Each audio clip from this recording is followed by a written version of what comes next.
My name's Caroline Poynton from Manchester Bury, and after me watching Talk TV and them trying to smear Rupert Lowe, they can go and do one. Because this is Rupert Lowe, this is a true Rupert Lowe. As a people, one thing And I'm voting Rupert Lowe. Yep. Is a little bit of hope. Yep, and that's Rupert And we Lowe. thought we found that all the way. A particular political individual. And Nigel Farage, and Nigel Farage. Talk TV can do one. No, we haven't. Two very distinct areas. It's not split at all, mate. Make no bones about saying I'm in one area where I'm not impressed. Yeah, with their reform. And there are other people in another area who are impressed. Well, you can't blame Rupert Lowe for this yet, because he's only in. He was only in Great Yarmouth. And look what he's done in Great Yarmouth. No, but look at the streets. I'm going to look at the streets in Great Yarmouth. Right, I don't just look at the people, I look about to see what looks like they're doing. To see what it looks like they're doing. And what I can see was when they're walking around Great Yarmouth or whatever, is the streets are clean.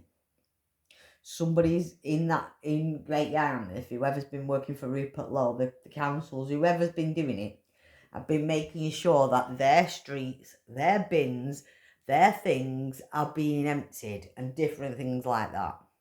That's exactly what people want to start seeing. People want to see the streets cleaner. I bet where Rupert Lowe is in Great Yarmouth, I bet there's no illegal immigrants, or there's not very many, not much of it.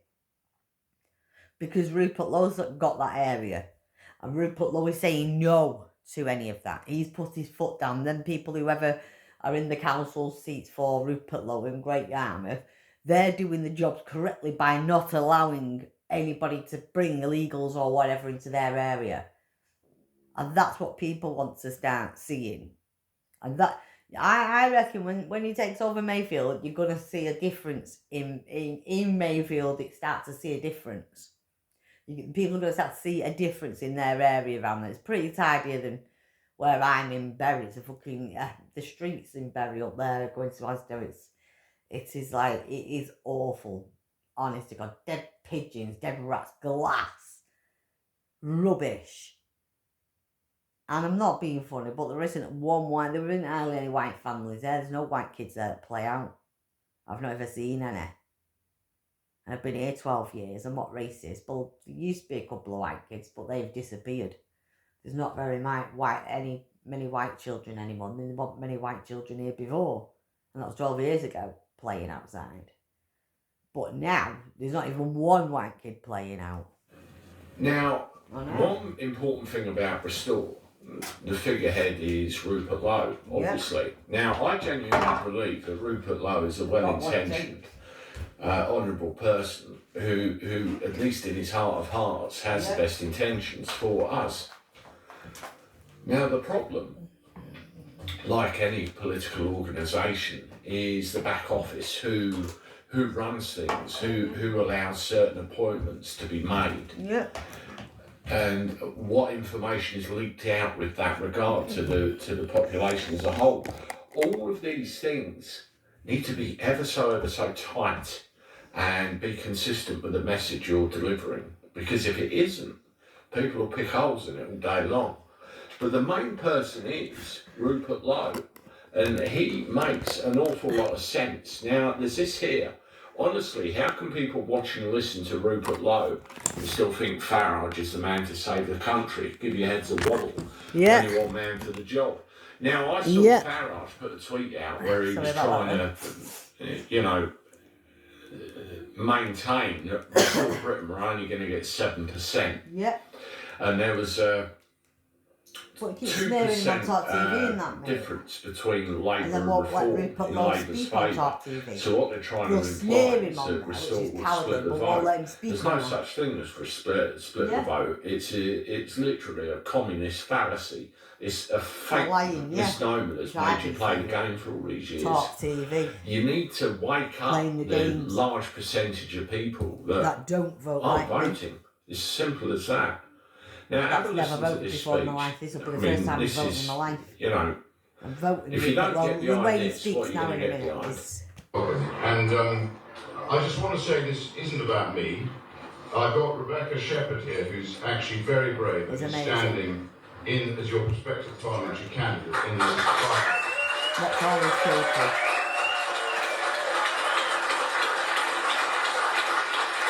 All proper people as well. No one's smelling like the I'll say a few lefties. words about Rebecca, because you're incredibly lucky and she's incredibly brave. She's a real person. Ah. She's not a politician like me. She's actually contributed to her community hugely. She's been frustrated by her local council, which she can tell you about. And that's good, And like that all of us, yeah, that's I think good. we've all had enough For new people to be coming in, like you're saying. And he's giving it to the people that deserve the jobs. And that's good for merit and things like you're saying. That's, and I'll get a job eventually. I will. I'll get a job with Rupert Lowe eventually. You, I hope, will. I'm sure they'll have work for people eventually. Lots of things for people to do or to start getting into, you know. And that's what I'm saying, Rupert. I'm sure you'll have lots of things for people like myself to start to learn and get into. And that's why I'm going to go on Saturday, I can't wait. I'm going to go for Saturday. I don't know where it is, I'm just going to go, you see. I came to politics very late. I'm 68, I've got 4 children, You'll find out, you see. grandchildren. And like a lot of you, I am very worried. The country I brought up in was a very different country to the country that we now have. And They're all voting I think the British people, yes. particularly the English people, are the best everybody people on should. earth. And they've been very badly served by a very weak, dishonest you can see the difference when he's talking as well. National interest world. And when I stood for Poynton, and the real achievement I think that we made was 4 of us got elected from outside Parliament in 24. In July 24. And getting proper people and they're not lying about the backgrounds. And, you know, they're not lying and saying, oh, like Rachel Reeves, oh, she was a bank accountant, she wasn't even a banker or whatever. And they're not dodging tax affairs and they're not fucking getting snide back donations to shut people up, push puppy money. And they've lost sight of the fact that they're servants, they're not the bosses. Rupert was not doing it really with money with so when I got into Parliament, he's giving like this lady a chance to get a good job. Well, she will get a good pay for things and a good job and a good career and a chance for her to speak and help other people. And help the country, and she will. I used to come up here and see Dave Whelan, who I don't think he's very well at the moment, he's I think still with us. Great football club, and as somebody reminded, you had a great manager called Martinez, who I always admired. But I have to tell you, I went into Parliament thinking these people must know more than I do. And it's the way people look at it as well, that everybody's... I've been incredibly disappointed, and I'm not that able. There's no one there's no one that I've heard speak about Rupert Lowe that's saying anything different. Whereas Reform, I've heard everything saying a bit different. Nobody knows where they're coming to go in with him. People know where they're coming to go in with Rupert Lowe. You know where he stands. When he says something, he's doing what the tin says. You know, exactly what the tin, you know, when you read a tin for something, it doesn't, you know, pay. And these people, well, Rupert Lowe's doing exactly that. Huge civil service pension liabilities off balance sheet. I mean, we won't go into the detail, but I honestly can tell you that if we don't get our country back, so he is talking about things like that when he talk TV trying to say he's not talking about plans like that. He is doing that. He is planning things. Certain that we can actually sort it out now, but I think like I say, mate, you are planning, you are getting that in order. I can feel it already. He's got more, you know. For one person doing whatever, he seems to be like, you know, gone through this like he's going through things like a fine secret. Actually putting Britain back on the map and releasing the people of this country who, in my view, and getting rid of the illegal immigrants and stuff, mate, and the criminals. Honest people and the people who value their we're not saying every foreigner, we're not saying every Muslim, every person. Like you're saying people have come, that have been here, that might be is from that you Africa, from don't Asia, spread from the word. wherever all their This lives, and isn't they've about the contributed, veteran not and broke the myself, this is law, about all of us, okay? and they're nothing to do And with the you've Grooming got, Gangs down I here, think, then the most they significant deserve to stay by-election here. in the Of history course of they this do. country for 100 years. It's their home just as much You as have our Annie home for Byrne, them. who thinks she's Of course, cocky yeah. and arrogant enough. But if they, He's if they come in cocky illegally, and arrogant enough to and they're not think born here and they that commit he is crime, going to clamber or to they've committed power serious crimes, on then the they're being back of all deported. you, and it's just wrong. Yeah. So I think the arrogance needs to be punished. I don't like arrogance. I believe it to be arrogant. I believe the entire leadership of this country to be outrageously arrogant. So you've got a chance to send a message to the Labour Party, and we will be releasing, hopefully, our rape gang. You see, and he's not going and calling Nigel Farage and all that. 20,000 really fantastic He's not people. going and calling against Garner, he's just being political in what he's saying, he's just saying what he's saying. So every pound we have been extremely careful. Yeah, but he's not being nasty. And he's not being like they were on top TV there, and Nigel Farage is nasty. About it's just politically about it, like telling but we're people hoping that will come out in early June. And I want, if it comes out, please read it. Because I don't think anybody in this country can ever vote Labour again. I've never voted Labour. Labour. When they see that in that report, So, Labour this will be the first time I'll ever be voting, mate. And its own ambitions I've ever voted. Of the interests of the most vulnerable white working class girls who've been abused probably for 30 years and possibly for 50 years, and it's still going on as we sit here tonight. And they've denied it. So they have denied something the equivalent of the Holocaust. So I think when that comes out, the Labour Party, and particularly Annie Byrne, who I believe has got some blood on his hands on this, he has been involved in it.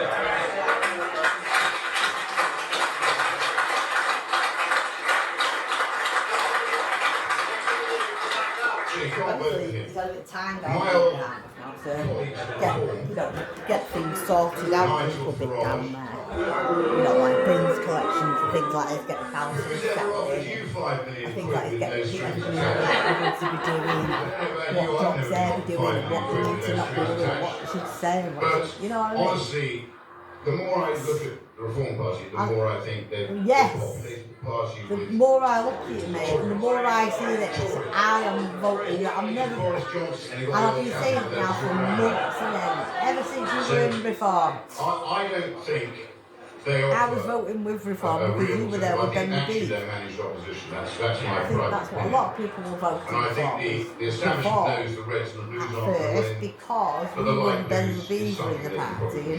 And the reason it was the only other thing that was going at that time. We represent the real and that's what I'm not being funny, but I think Nigel Farage has disappointed a lot of people. He's backpedalled and lied about things. And I think you've now got an incredible responsibility and now Talk TV are lying. And really fight for this by-election. Because if you win this, if we win this by-election, I'm glad the establishment can't say don't go that the British people aren't on the march. I was going to say, you're don't on the go march, on you're unstoppable. And what's so exciting, what was so exciting at Great Yarmouth was to see 500 people turn up on Friday from all over the country. From Aberdeen, from Inverness, from...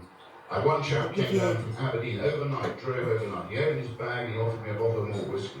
And I said, look, you're going to need that CD when you've been canvassing all day. You keep it because you need a dram. You're going to need a dram at the end of the day. So we had 500 people from all over the country. Scousers, I know you're not that far from the land of Scouser. I love them. They're great. They're great people. They're great people. You need to keep an eye on where your car is when they're around. So you can have a laugh and have fun with it as well. I actually love them. They've got a wonderful community. You just make people laugh. But also we have people from the West Midlands. You just make people laugh. It really was. Because the only way... And as a politician, that's quite hard. As a chef, you talk, you're not laughing because you're laughing like as a joke, you're laughing at them. This has to be like momentum. It has to be like a snowball going down the hill. You have to get involved. And when I am going to come down on Saturday and find out where he's at. From Glasgow, from Edinburgh, They've driven all the way at their own expense. They stay in I am hotels. They on a actually good loved look it. We on had great weather Saturday. in Great Yarmouth, so I didn't know you they were sat there on the today. beach at bit, So had a bit of now I know sun, you're there for made some 3 new 4 friends. weeks. I'm It going to was go on actually, Saturday. it was fantastic. But So I'm not going to go on talking. next I'm going to let weekend, Rebecca say a few words. She's yeah, very I've got a nervous, couple so of weeks please, on it. please look I'll go after next her. weekend and get my name on the sign. But this is the Battle of Whatever I Britain, need to do. and you lot are right in the middle of it. So we've got to do this together now over the next month, and I'll on make June myself the look 18th, nice we'll and I'll have a fight nice day out chances, because I've not got a possibly day out for days. ages. It's when we rode to Bit the of fun. rescue, as we always Different do day, in Europe, something different. and we defeated Napoleon in Waterloo, and there was 100 years of free trade and wealth and prosperity in Europe. I think I Before can get 2 Bismarck buses unified to Germany, and then we had the First World War. We've never wanted to conquer other people, we want to trade with them. So can we please all get together? I'm happy to answer any questions, and I'm sure Rebecca is. You don't want to hear any more from me. You've seen what I do in Parliament and on the committees in Parliament. And what I do is what I mean. So I don't say it and I don't mean it. So, you know, we'll answer any questions, and now I'm going to hand over to you, Rebecca, and I want to thank you for being brave and standing for all these good people.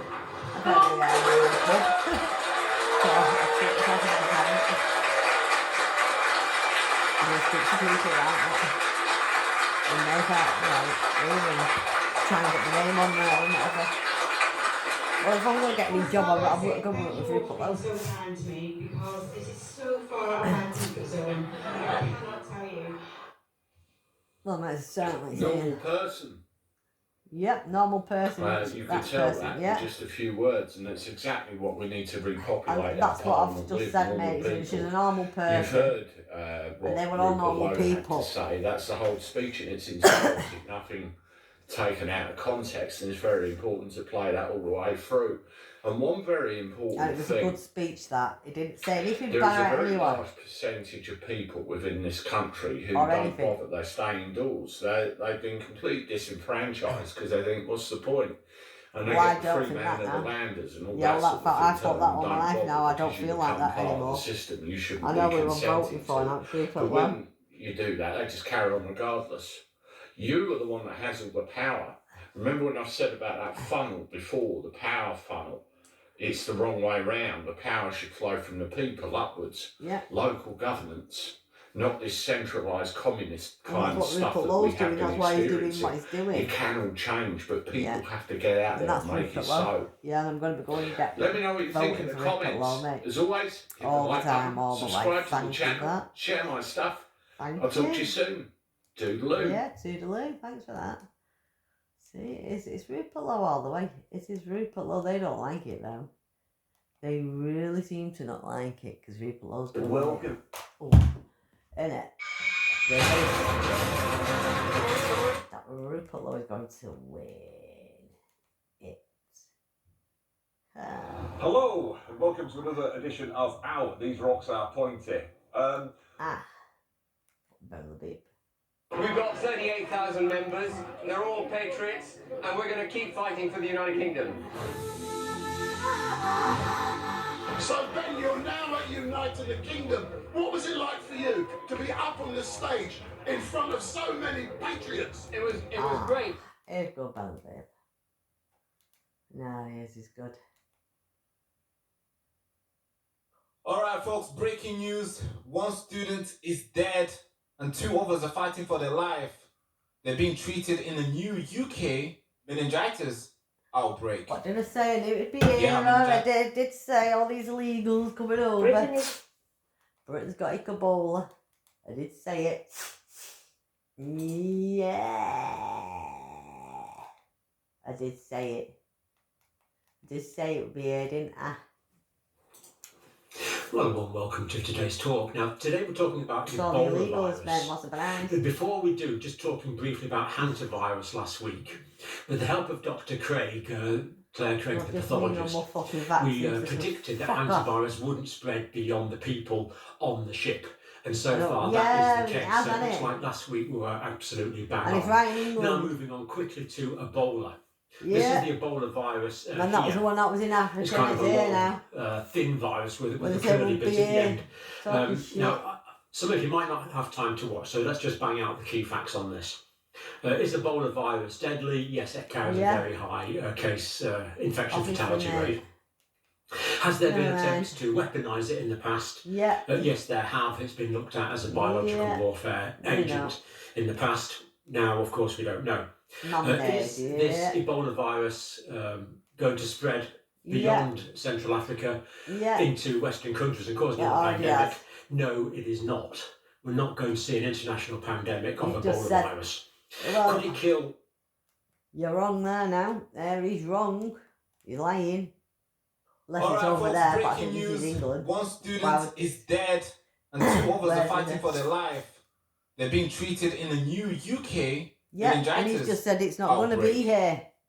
Yeah, meningitis outbreak. Doctor, whoever he is, he's just said it's not going to be here, and now it's here.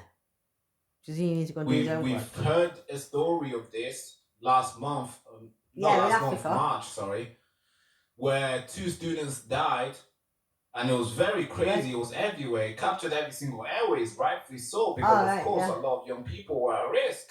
Killed a lot of them. This happened in Kent. But today's story, after a month of this disease disappearing, we didn't see it in April.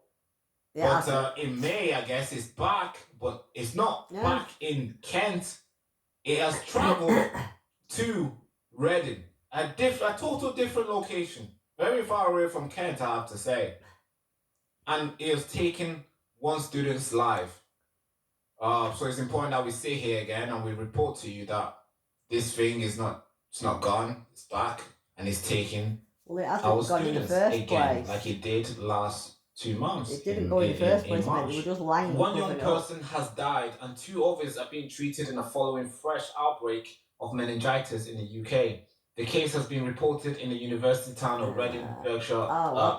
That's that, isn't it? Another fucking case, and he's just told us it's not going to happen. Well, welcome to today's. Welcome to today, mate. Bang on. Now moving on quickly to Ebola. This is the Ebola virus here. It's kind of a long, thin virus with a curly bit at the end. Some of you might not have time to watch, so let's just bang out the key facts on this. Is Ebola virus deadly? Yes, it carries a very high case infection fatality rate. Has there been attempts to weaponise it in the past? Yes, there have. It's been looked at as a biological warfare agent in the past. Now, of course, we don't know. Is this Ebola virus going to spread beyond Central Africa into Western countries and cause another pandemic? No, it is not. We're not going to see an international pandemic of Ebola virus.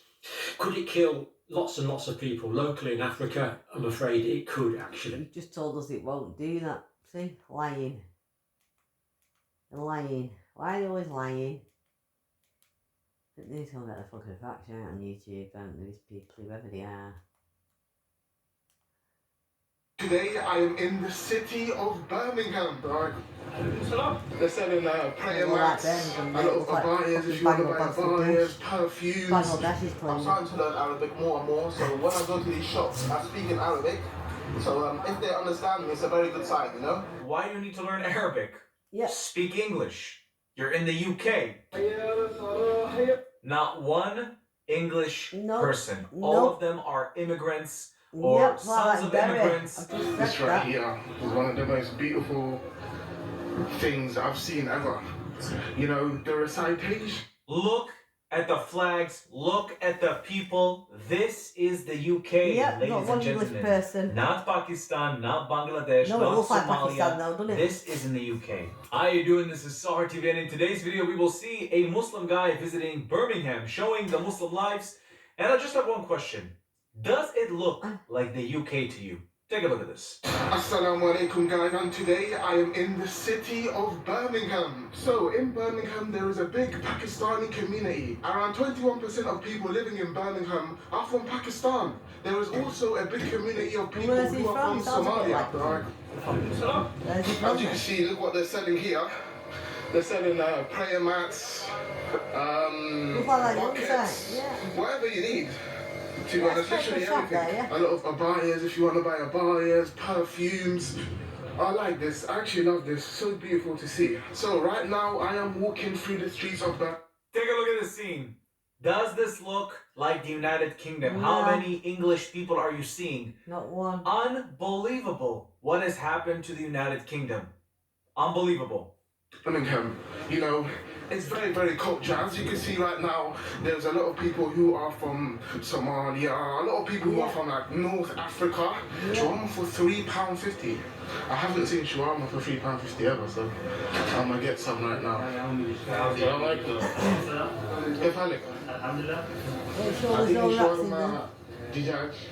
صغير Wow, I haven't seen a shawarma that big in my life. It's so massive. So right now I'm going to be having the shawarma. It looks so good. But I'm feeling chicken today. I'm not feeling lamb, but they do look actually very good, as you can see. Yes. Sauce, please. Yeah, chili and garlic.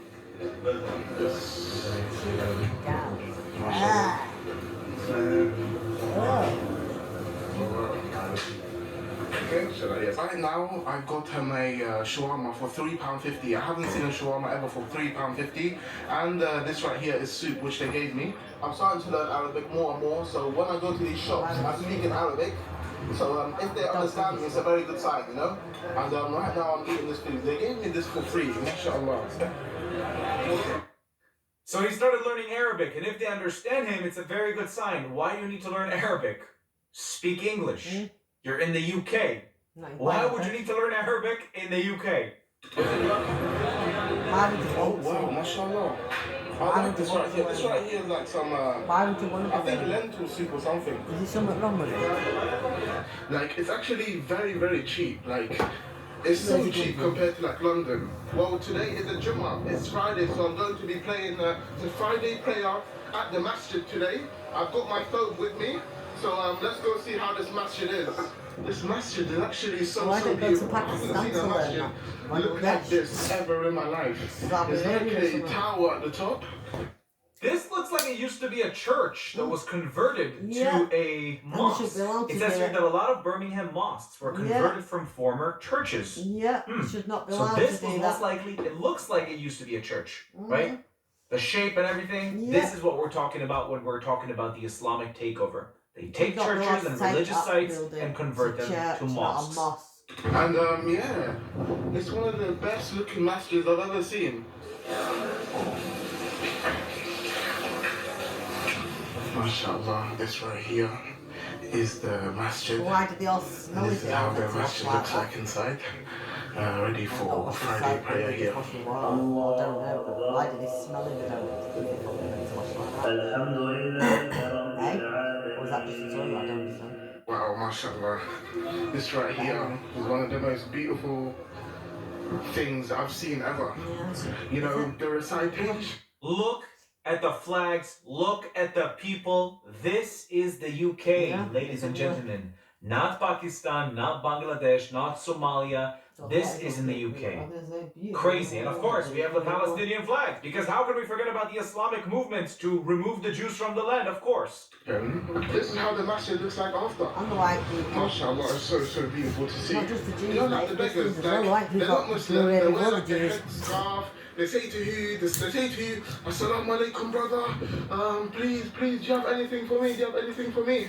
And they're actually not Muslim. They act like a Muslim, you know, to get like some money or something like that. As you can see, we just finished praying here, and it was actually one of the most beautiful, you know, recitations I've ever heard in my life. You know what? It's a rundown area, but I actually feel very safe. I feel so calm and relaxed. Everybody just finished praying. The recitations was, you know, incredible. So right now I am feeling very hungry.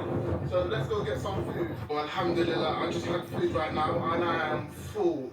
Literally one of the best foods, alhamdulillah, I've ever had in my life. You know what? When I think of Birmingham, okay, you know, this is what you see. It is dirty.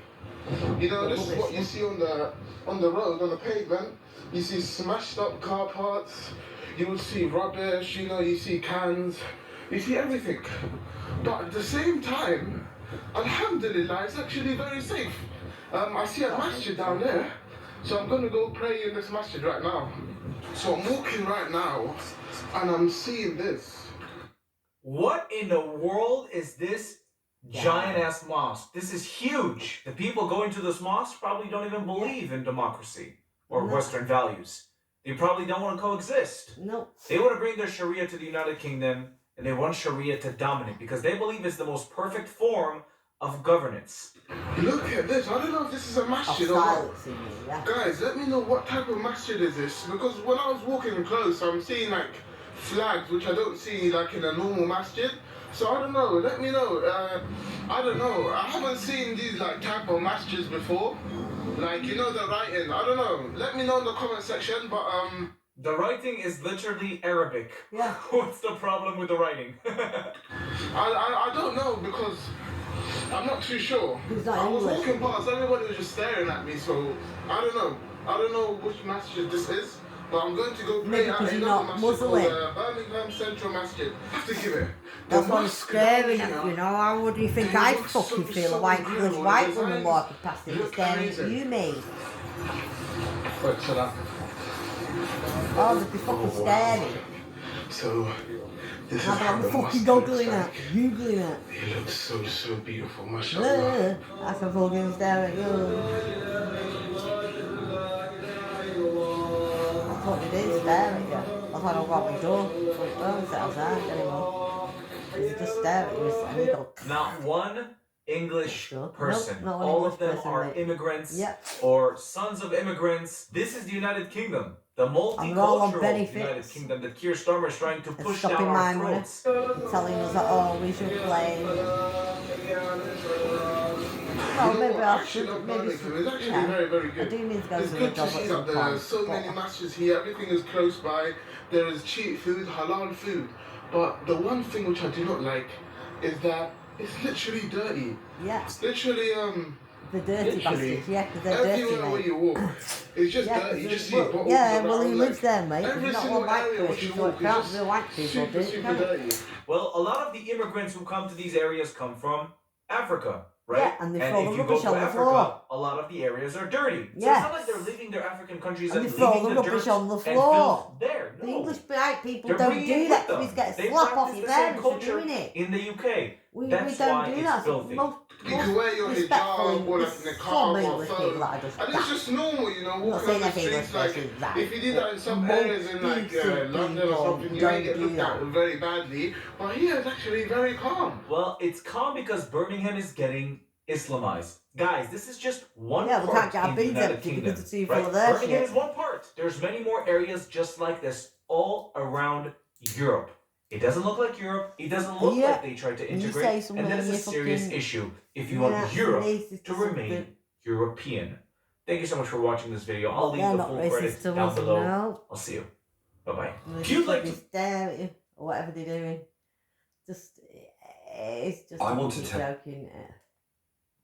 I want to tell you what it actually feels like from the inside to decide you are going to vote against your own government. Because from the outside, it probably looks like treachery or vanity or some Westminster game. It isn't. For most of us, it was the hardest thing we've done since we got here. I campaigned for this government. I knocked on thousands of doors in the rain, telling people that if they trusted us, things would get better. And I am now one of the people demanding that the Prime Minister either change course radically and immediately, or stand aside and let someone else do it. Let me explain how I got here. Police.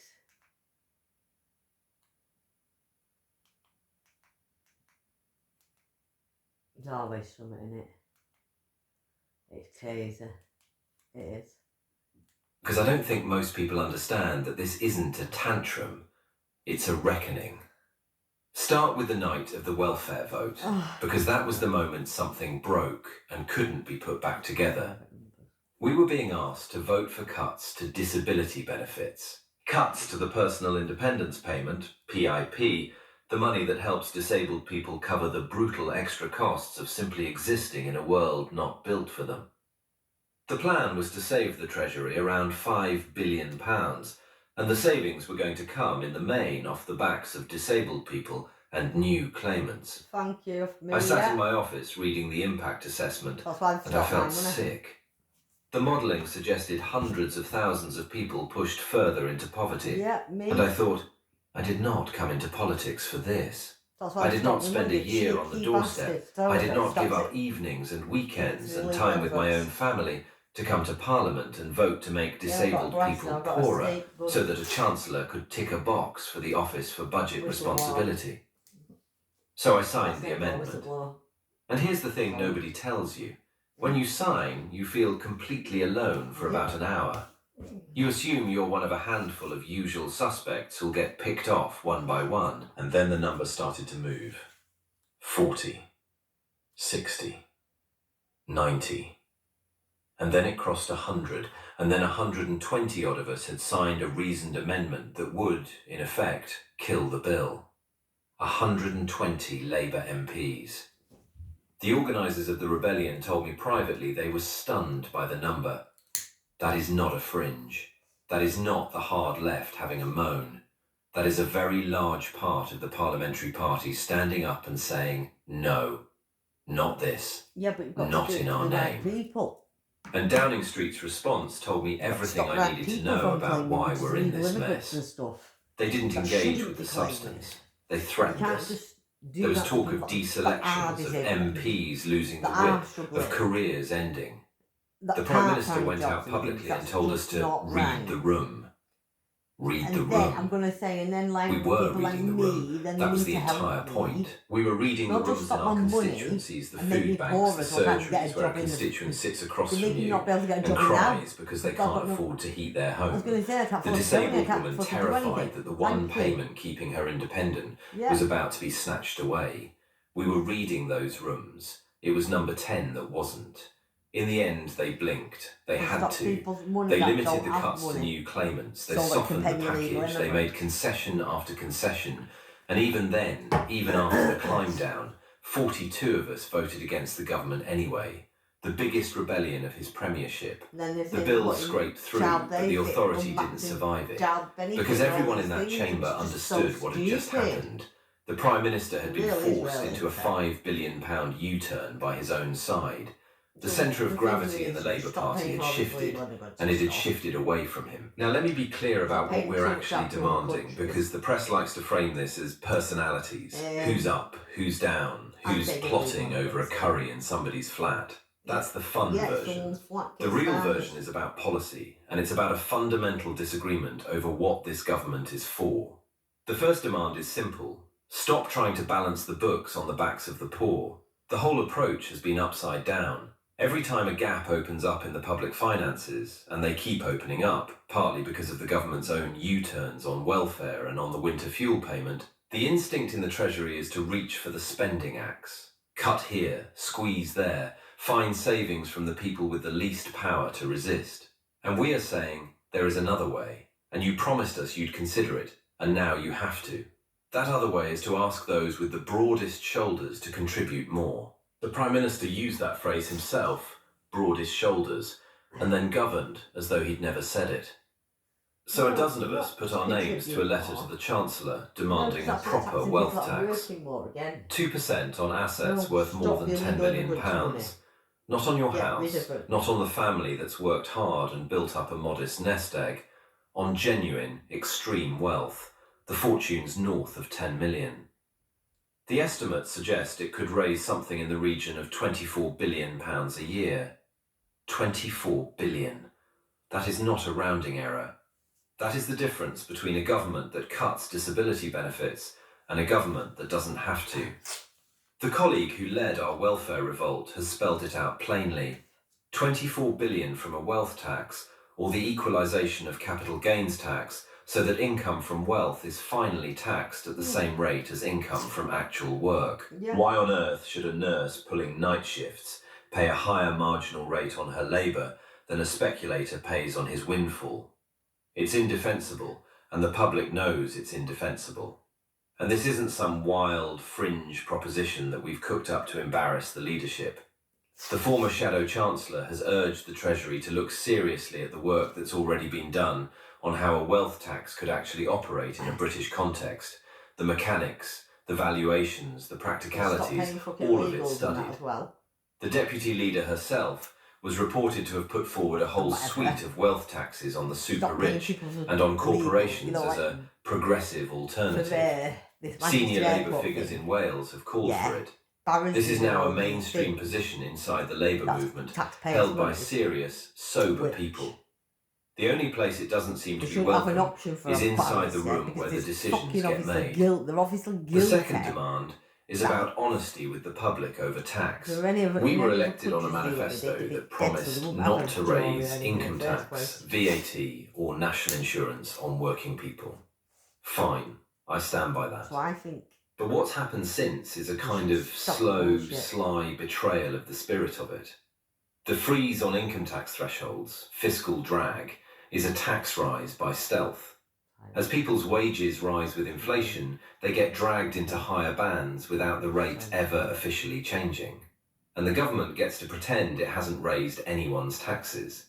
It's a con, and ordinary working people are the ones paying for it, while the genuinely wealthy sail on untouched. We're saying, if you need to raise money, and the government clearly does, then have the courage to raise it openly, from those who can most afford it, rather than picking the pockets of working people by stealth and calling it prudence. The third demand cuts deeper, and it's the one that's really driving the cabinet resignations. It's about the soul of the thing. When the health secretary resigned, and his leaving was a genuine earthquake, a senior figure walking out of the cabinet saying he'd...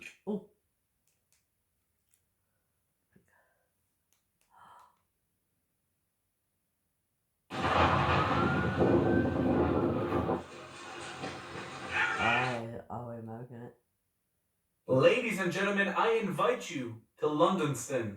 Watch.